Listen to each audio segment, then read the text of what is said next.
नमस्कार दोस्तों, unique garden पे आपका स्वागत है। तो दोस्तों आज हम बात कर रहे हैं एडेनियम के सीड के बारे में। वैसे एडेनियम का सीड नहीं, किसी भी पौधे का आप सीड को ले लीजिए कि ग्रो हम लोग कैसे करें। तो दोस्तों हमारे पास 3 ऑप्शन है, सैंड, कोकोपीट और ये सॉइल है, गार्डन सॉइल है। मैंने इसे ले लिया था।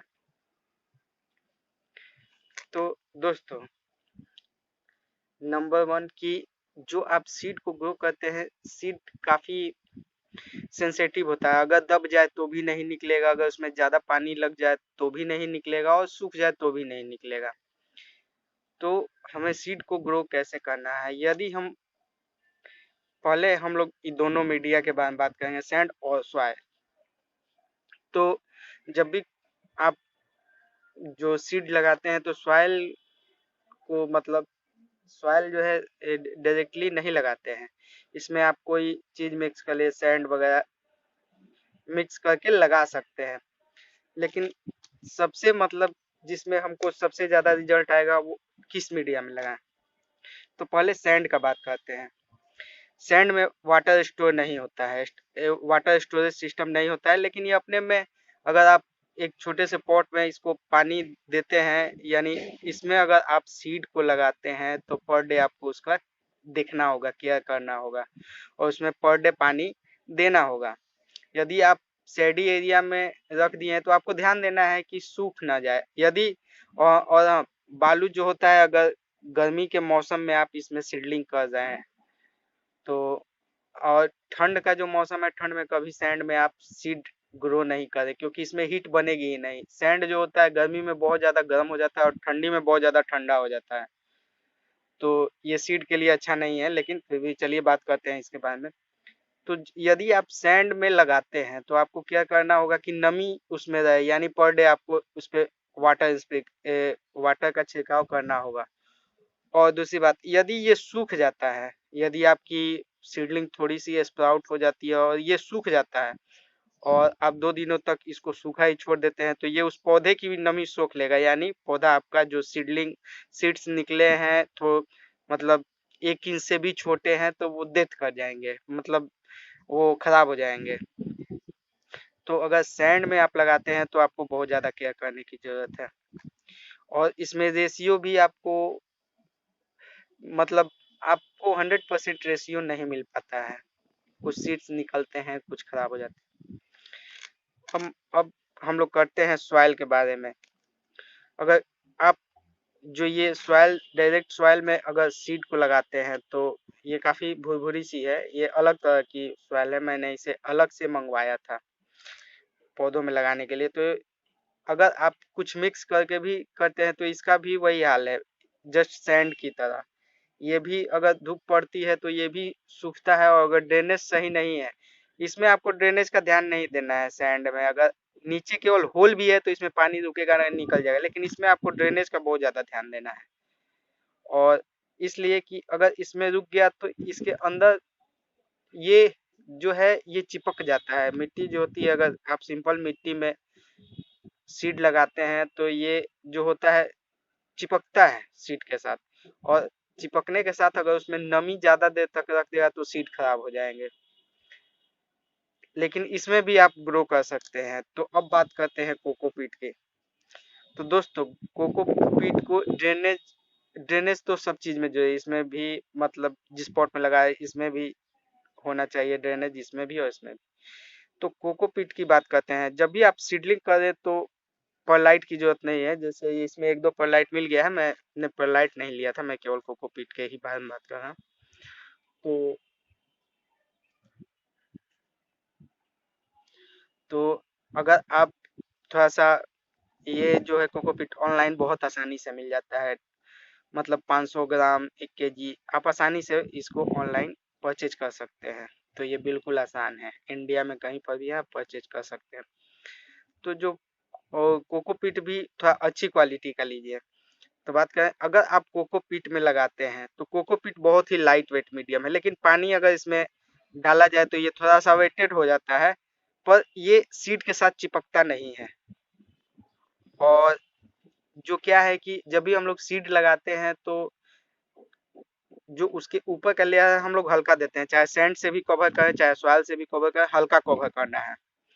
तो इससे आप कवर करते हैं तो ये नमी बनाता है, पर लेकिन जो सॉगी कहा जाता है, जैसे नमी के वजह से चिपचिपाहट, वो नहीं होता।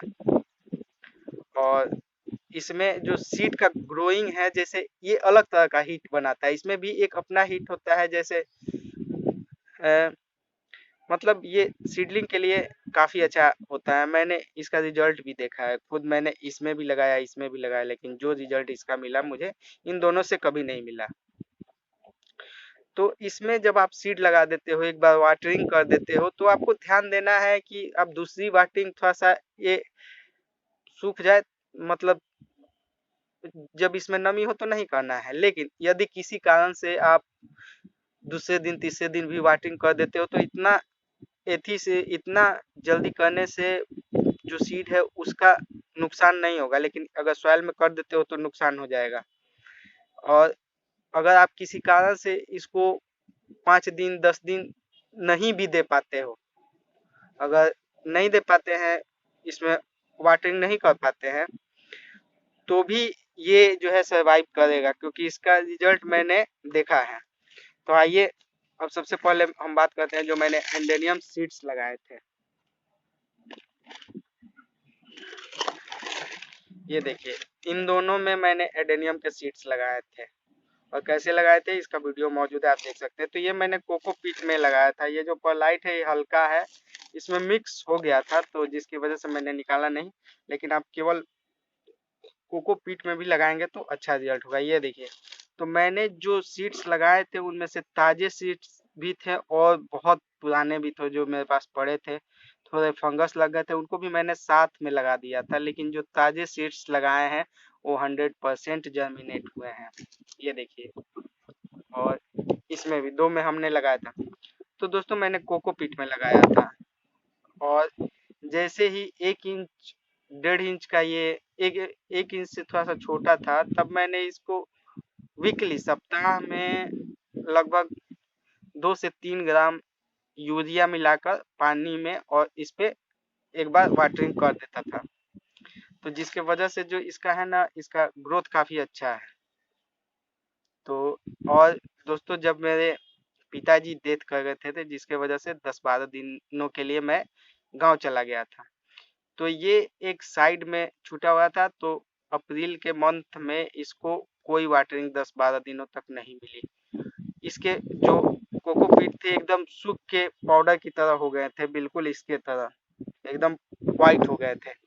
लेकिन इसमें जो मेरा पौधा था सुरक्षित था। हाँ, पौधे की नमी थोड़ी कमी थी, लेकिन मैंने लगातार 3-4 दिन तक इसको वाटरिंग पे ध्यान दिया तो मेरे पौधे फिर से हरे हो गए, जो कि ऐसा रिजल्ट आपको ना सॉइल के साथ मिलेगा और ना ही सैंड के साथ मिलेगा। अगर सैंड में आप 10-12 दिनों तक एडेनियम की सीडलिंग्स को छोड़ देते हैं तो वो तो डेथ होना ही है, मरना ही है, सीड्स मरेंगे, और सॉइल में भी यही हाल है। लेकिन इसमें मेरे बच गए। तो ये एक पॉजिटिव निकला कि आपको, अगर आप चाहें तो अगर आप कोकोपीट में थोड़ा सा केयर, इसमें लगभग केयर नहीं है, बस पानी आपका, आपको एक बार पानी देने के बाद अगर आप 2 दिन 3 दिन बाद भी देते हो, अगर इसको पानी की जरूरत है 2 दिन बाद और आप 4 दिन बाद देते हो, तो इस पौधे को नुकसान नहीं है। और इसको चाहिए 4 दिन पे पानी और आप 2 ही दिन पे 2 बार दे दिए तो उससे भी कोई नुकसान नहीं है, उतना ये सर्वाइव कर जाएगा। तो दोस्तों, किसी भी सीडलिंग के लिए, सीड्स जो होते हैं बहुत नाजुक होते हैं, तो किसी भी सीडलिंग के लिए कोकोपीट बहुत अच्छा है। अ, मैं ये नहीं कहता, अगर आप देखिए आप एक्सपर्ट हैं या फिर आप उससे ग्रो कर सकते हैं सॉइल में या सैंड में, तो आप आसानी से इसको ग्रो कीजिए। लेकिन मैंने जो रिजल्ट पाया, बस मैं अपना एक्सपीरियंस शेयर कर रहा हूँ। तो मेरे जो एंडेनियम काफ़ी अब इसमें मतलब कि इन्हें अलग पॉट में लगाने के लायक ये हो गए हैं।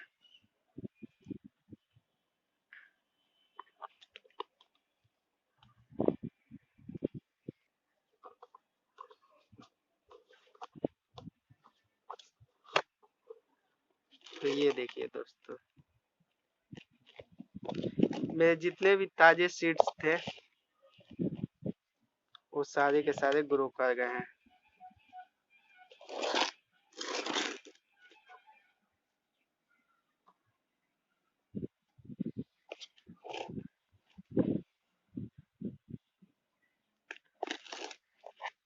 तो दोस्तों, अगर सीडलिंग के लिए आप हमसे पूछिएगा तो मैं कहूँगा कि किसी भी सीडलिंग के लिए कोकोपीट बहुत ही अच्छा मीडिया है।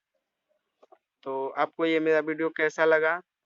अगर अच्छा लगे तो लाइक कीजिए, शेयर कीजिए, कमेंट कीजिए, और किसी तरह की कोई प्रॉब्लम होती है तो आप कमेंट करके मुझसे पूछ सकते हैं। मेरे चैनल पे नए हैं तो चैनल को सब्सक्राइब कर लीजिए और घंटी का बटन दबा लीजिए ताकि मैं कोई भी वीडियो डालूं तो आपको नोटिफिकेशन मिल जाए। तो फिर मिलते हैं किसी नए वीडियो में। धन्यवाद।